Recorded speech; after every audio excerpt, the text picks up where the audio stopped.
Donc à la fin du 19e siècle, donc tous les physiciens sont convaincus que l'éther existe. Ils ont même réussi à mesurer la vitesse de la lumière précisément.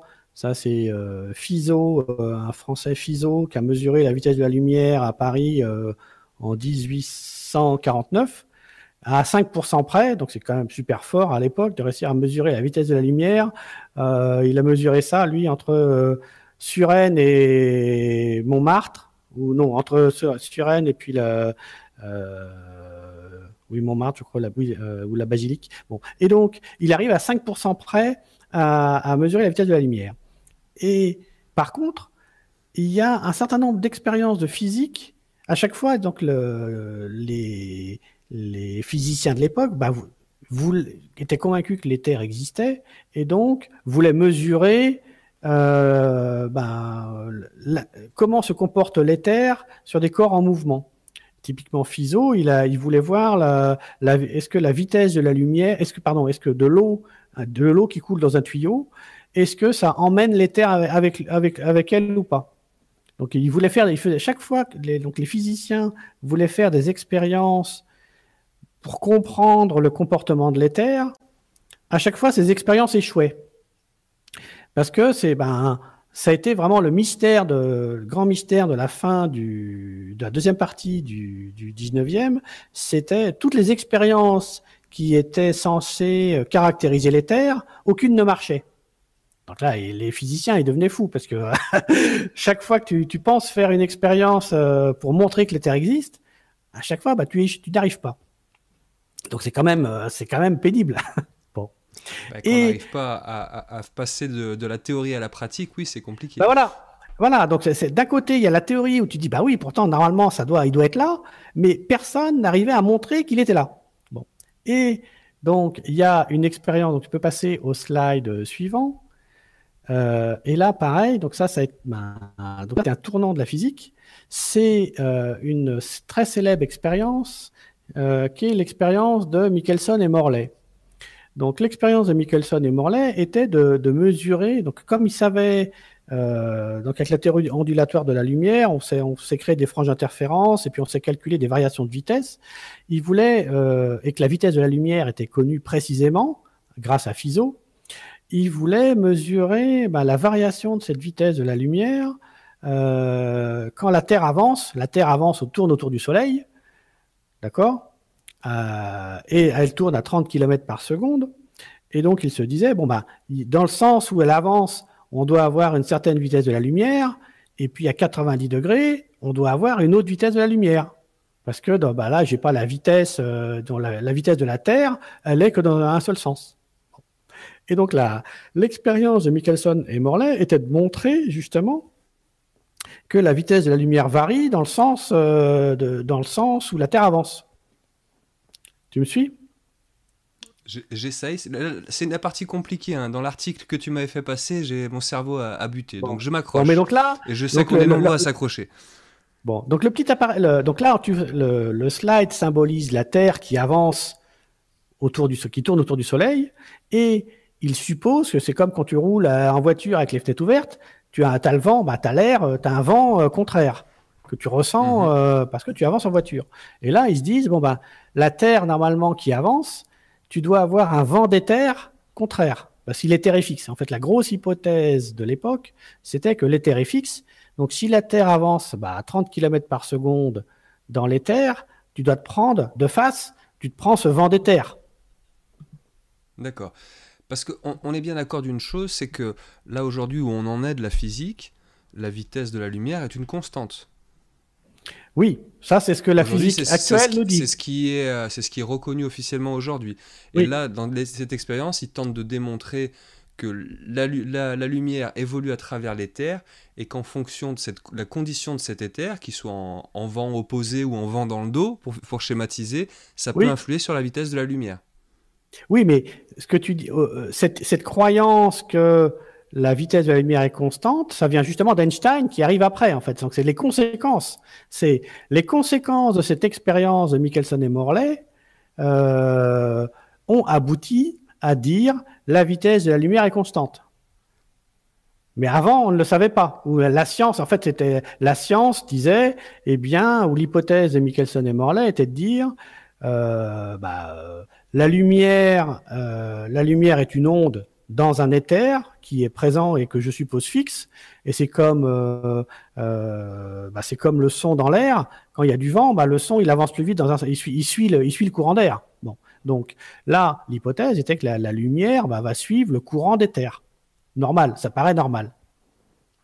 Sauf que, officiellement, encore, comme je disais tout à l'heure, chaque fois que tu fais des expériences avec l'éther, ça marche jamais. D'accord?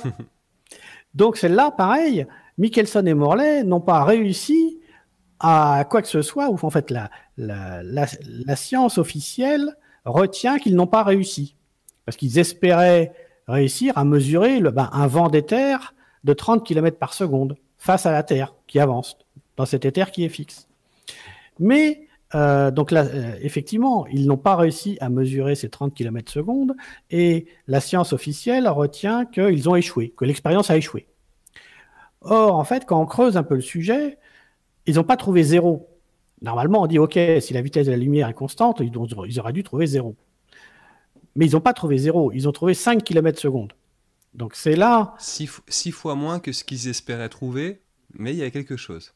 Voilà, tout à fait, tout à fait. Et la nuance est super importante parce que donc toute la physique, donc leur expérience a eu lieu en 1887.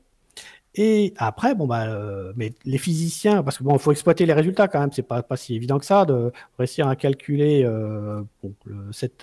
l'écart de vitesse.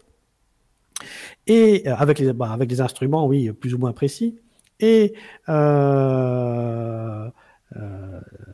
donc, les physiciens, donc il y a 3 physiciens avant Einstein, il y a 3 physiciens qui ont cherché à expliquer avec l'éther, toujours en regardant l'éther, pourquoi ça n'a pas marché. Alors, il y a d'abord un qui s'appelle Fitzgerald, un autre qui s'appelle Lorentz, qui a repris les idées de Fitzgerald. Et puis après, il y a Poincaré, le français Poincaré. Et tout le monde se gratte la tête pour dire, OK, pourquoi ça marche pas, quoi. Et l'hypothèse était quand même que l'éther existe. Donc, tous ces gens-là étaient quand même convaincus que l'éther existait, mais il fallait trouver une explication rationnelle pourquoi l'expérience a échoué. Et c'est la fameuse théorie de contraction des longueurs qu'on retrouvera dans la relativité générale, ou dans la relativité restreinte d'Einstein. La contraction des longueurs, il se disait, ah oui, mais si la Terre avance dans l'éther, peut-être que ça crée une surpression d'éther, ça crée une surpression, parce que j'avance face au vent, ou j'avance dans le vent, et peut-être que les corps se rétractent un petit peu, et ça va expliquer pourquoi ça compense exactement la différence de vitesse de la lumière, et c'est pour ça que je mesure rien. Donc la théorie de contraction des longueurs te dit, ton instrument de mesure, il est raccourci dans le sens de la longueur, mais pas dans le sens de la largeur, parce qu'il n'était pas face au vent. C'est ça leur hypothèse, c'est la théorie de contraction des longueurs. Donc ils s'accrochent encore, eux, à cette notion d'éther. Oui, tout à fait. Tout à fait. L'éther existe encore. C'est la théorie de contraction des longueurs de Fitzgerald et Lorentz. C'est vraiment basé. Ils expliquent cette contraction. L'hypothèse de base, c'est qu'il y a de l'éther et c'est la pression d'éther qui va comprimer les objets dans le sens du mouvement. Bon. Et puis Poincaré, lui, travaille aussi il y avait une grosse question à l'époque sur la notion de relativité des mesures, savoir si, mettons, tu as deux observateurs, un qui est à l'arrêt sur Terre, mettons, et puis un autre dans un train ou qui bouge, est-ce que tu mesures la même chose? Et donc ça, c'est ce que Einstein après va développer. Et il y avait aussi une autre loi qui est de dire les lois de la physique sont les mêmes, quelle que soit ta vitesse de déplacement, si tu as une vitesse constante. Bon, ça je ne vais pas trop détailler, mais à cette époque-là, donc les physiciens sont bien embêtés pour essayer d'avoir une théorie, au moins une théorie mathématique qui arrive à expliquer toutes ces expériences qui échouent. Et finalement, Einstein, le grand mérite d'Einstein, c'est d'avoir réussi à mettre en équation, trouver des équations mathématiques, donc les formules de la relativité restreinte, qui vont, ben, il va sortir des formules mathématiques, donc c'est purement des maths. Einstein, c'est pas appuyé sur la physique. Einstein, il a dit, bon ben, la notion d'éther dans la théorie de la relativité, il n'en a pas besoin, parce que c'est purement des maths, sans chercher à donner d'explications physiques. Et même du coup, il en vient à dire, bah, l'éther n'existe pas, l'éther ne sert à rien, l'éther n'existe pas. Parce qu'il a des équations qui n'en ont pas besoin. D'accord? Et dans ces hypothèses, les hypothèses d'Einstein, eh bien, lui, il dit, bon, bah, je fais l'hypothèse que la vitesse de la lumière est...